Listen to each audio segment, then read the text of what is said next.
A paz do Senhor Jesus, seja muito bem-vindo ao canal Abner Jovem Cristão. Que Deus abençoe a sua vida, família, casa e ministério.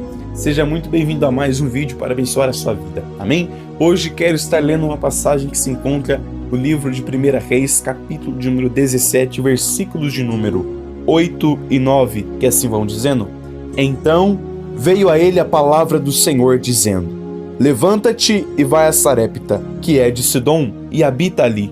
Eis que eu ordenei ali a uma mulher viúva que te sustente. Aleluia! Meus queridos irmãos e ouvintes, quando olhamos para esta passagem, vemos a primeira aparição de um dos grandes profetas do Antigo Testamento, cujo nome for Elias, que teve sua primeira aparição no capítulo 17 do livro de 1 Reis, aonde não é relatado sua genealogia, idade e sequer história antes do capítulo em questão. Não sabemos sequer quando Deus chamou Elias para o ministério profético sobre Israel, mas ao lermos a história de Elias, de uma coisa temos certeza: ele andou segundo os retos caminhos de Deus, e Deus o sustentou. No capítulo de número 17, Elias, o tisbita, dos moradores de Gileade, disse a Acabe, que fora um dos reis de Israel, acerca de que naqueles anos nem orvalho nem chuva haveria, senão segundo a sua palavra. Em Tiago, capítulo de número 5, versículos de número 17 e 18, a palavra diz: Elias era homem sujeito às mesmas paixões que nós, e, orando, pediu que não chovesse, e por 3 anos e 6 meses não choveu sobre a terra, e orou outra vez, e o céu deu chuva, e a terra produziu o seu fruto. Ou seja, durante 3 anos e 6 meses não choveu sobre a terra. E isto foi debaixo de oração, qual Elias fez ao Senhor. Depois de ter orado, ele disse, segundo a sua palavra, que não haveria chuva sobre a terra. E Deus assinou embaixo: não houve chuva sobre a terra durante 3 anos e 6 meses. A palavra do Senhor veio a Elias, dizendo para ele ir dali e virar-se para o oriente, e esconder-se junto ao ribeiro de Querite, que estava junto do Jordão. E havia de ser que Elias beberia do ribeiro, e Deus havia ordenado aos corvos que ali o sustentassem. Isto é, neste tempo de sequidão, Deus escondeu Elias no ribeiro de Querite, aonde Deus o sustentou com a água do ribeiro e o alimento que Deus enviava por meio dos corvos. Nesta situação difícil de se enfrentar, Deus está te sustentando, meu querido. Está enviando a provisão e não vai deixar com que você venha morrer por falta de recursos. Ele está no controle. Elias foi e habitou junto ao ribeiro de Querite, que estava diante do Jordão, aonde Deus enviava os corvos com pão e carne pela manhã, como também pão e carne à noite, e Elias bebia do ribeiro. Entretanto, em um determinado momento o ribeiro se secou, porque não tinha havido chuva sobre a terra. Então a palavra do Senhor veio a Elias, dizendo para ele se levantar e ir a Sarepta, que era de Sidom, e habitar ali. Eis que Deus havia ordenado a uma mulher viúva que o sustentasse. Elias se levantou e foi a Sarepta, e, chegando à porta da cidade, eis que estava ali uma mulher viúva, apanhando lenha, e ele a chamou e disse para ela o trazer numa vasilha um pouco de água que bebesse. E, indo ela a buscá-la, ele a chamou e disse para ela trazer, naquele momento, também um bocado de pão na sua mão. Porém, aquela mulher viúva respondeu que nem um bolo tinha, senão somente um punhado de farinha numa panela e um pouco de azeite numa botija. Ela também disse que ele via ali que ela havia apanhado 2 cavacos, isto é, meus irmãos, 2 pedacinhos de madeira, e ela ia prepará-lo para ela e seu filho, para comerem e morrerem. E Elias disse para ela não temer, ir e fazer conforme a sua palavra, porém, ela deveria fazer daquilo primeiro para ele um bolo pequeno e o trazer para fora. Depois faria para si e para seu filho, porque assim dizia a palavra do Senhor, Deus de Israel, acerca de que a farinha da panela não se acabaria, e o azeite da botija não faltaria, até ao dia em que o Senhor desse chuva sobre a terra. Aquela mulher foi e fez conforme a palavra de Elias, e assim comeu ela e ele e a sua casa muitos dias. Da panela a farinha se não acabou, e da botija o azeite não faltou, conforme a palavra do Senhor que falava pelo ministério de Elias. Ou seja, meus irmãos, aquela mulher viúva estava colhendo aqueles 2 cavacos, que certamente seriam pequenas lenhas para sustentar o fogo com que ela faria, com aquela pouca porção de farinha e azeite, um bolo para seu filho e ela comerem e morrerem. Mas o profeta disse para ela fazer primeiro para ele. Ou seja, ela estava ali prestes a fazer a última refeição, que ela e seu filho comeriam para morrerem, e o profeta estava dizendo: faz primeiro para mim. Mas isso foi um ato profético, pois a farinha da panela não se acabou e o azeite da botija não faltou, porque aquela mulher decidiu obedecer à voz do Senhor manifesta pelo ministério do profeta Elias. Deus permitiu que o ribeiro se secasse para direcionar Elias a Sarepta. Ali, em outras palavras, Deus disse que havia ordenado uma mulher viúva que o sustentaria.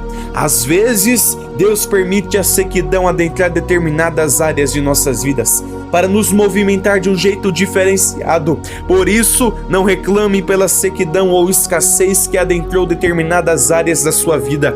Deus quer te direcionar a um nível mais profundo com Ele. Deus disse a Elias que havia ordenado uma viúva que o sustentaria. Entretanto, quando Elias se encontra com a viúva e em um determinado momento pede um bocado de pão, ela fala acerca da escassez de recursos que estava enfrentando. Em outras palavras, aquela mulher faria a sua última refeição com seu filho e ambos morreriam. Ela não tinha de onde tirar para dar ao profeta, mas obedeceu à risca as coordenadas que lhe foram dadas por Elias, e a farinha da panela não acabou e o azeite não faltou, pois Deus chegou com a provisão na vida daquela viúva. Ela realmente o sustentou o profeta, mas primeiro, por intermédio da vida de Elias, Deus levantou aquela viúva do estado de quase morte para sustentar o profeta.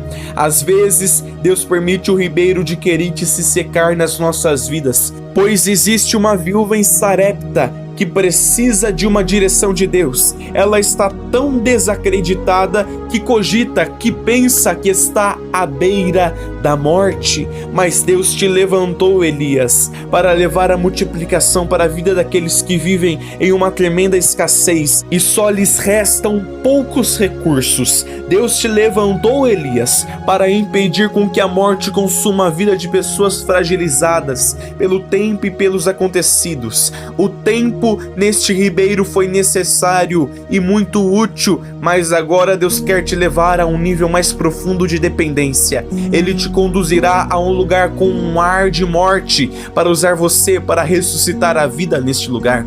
E a partir disso, você será sustentado pelos frutos que dali surgirem. É neste vale que Deus fará, que Deus erguerá destes ossos secos um exército em sua presença. A bênção de Deus em nossas vidas é panorâmica, em um giro de 360 graus. Ela não é limitada somente ao alcance de nossas vidas, ela transcende barreiras e alcança a vida de outras pessoas. Deus vai te conduzir a um nível mais profundo de dependência e presença de Deus. Mas para isso Ele permite com que o ribeiro se seque, pois depois que o ribeiro se secar, Deus vai nos conduzir a Sarepta, pois em Sarepta Ele irá fazer uma grande obra por intermédio das nossas vidas. Mas precisamos estar na dependência, precisamos estar na dispensação da vontade eterna, suprema, sublime, perfeita, boa e agradável, a vontade que nos conduz aos caminhos santos do Senhor. Esta mesma vontade está te escondendo no ribeiro, mas é por um tempo, Elias. Deus vai te conduzir a Sarepta, pois há a vida de uma viúva ali que necessita de ajuda, que necessita de uma palavra, que necessita de multiplicação, que necessita da presença de Deus, Elias. Deus vai permitir com que o ribeiro se seque, mas isso é provisão de Deus para te levar em um ambiente, para te levar em um lugar aonde aonde a atmosfera é diferenciada, aonde a dimensão é mais profunda, é mais oculta, é mais extraordinária. É neste deserto, é neste lugar de sequidão, é neste lugar de aflição que Deus vai se revelar Deus, e você vai vivenciar o oceano da profundidade que corre do trono do Altíssimo. Mas primeiro ele vai te tirar de Querite, ele vai te enviar a Sarepta, aonde existe uma viúva, aonde existe uma mulher fragilizada que precisa de ajuda, e ali Deus vai te usar para trazer a vida, para ressuscitar a vida, para trazer algo extraordinário da parte de Deus para aquele lugar. Deus vai fazer com que você adentre lugares de morte, mas nesses lugares de morte Deus vai te usar para trazer a vida. Deus vai usar a sua vida para ressuscitar a vida em lugares aonde a morte já tomou a conta, aonde a morte já tomou a dianteira. Deus vai nos usar com uma palavra profética, com uma direção de Deus, para fazer aquilo que os outros não estão fazendo, para levar o extraordinário à presença do Altíssimo, a vida daquela viúva. Aleluia! Deus tem algo extraordinário conosco, e esse tempo no Querite, Ele está nos preparando, Ele está nos moldando, está nos sustentando, pois Ele há de efetuar uma grande obra conosco em Sarepta. Amém? Esta é a palavra que Deus tem depositado em meu coração. Se você gostou desse vídeo e não é inscrito neste canal, é novo neste canal, meu querido, seja muito bem-vindo. Que Deus te abençoe, que Deus abençoe sua vida. E se você gostou desse vídeo, eu te convido, se inscreva neste canal, curta este vídeo, ative o sininho das notificações e compartilhe este vídeo com mais alguma outra pessoa, com um familiar, com um amigo, com um vizinho, o chefe do serviço. Compartilhe para que essa palavra venha alcançar a vida de outras pessoas, em nome do Senhor Jesus e para a glória do Deus eterno e poderoso, o nosso amado e querido Senhor Jesus Cristo. Amém? Que Deus abençoe as nossas vidas em nome do Senhor Jesus.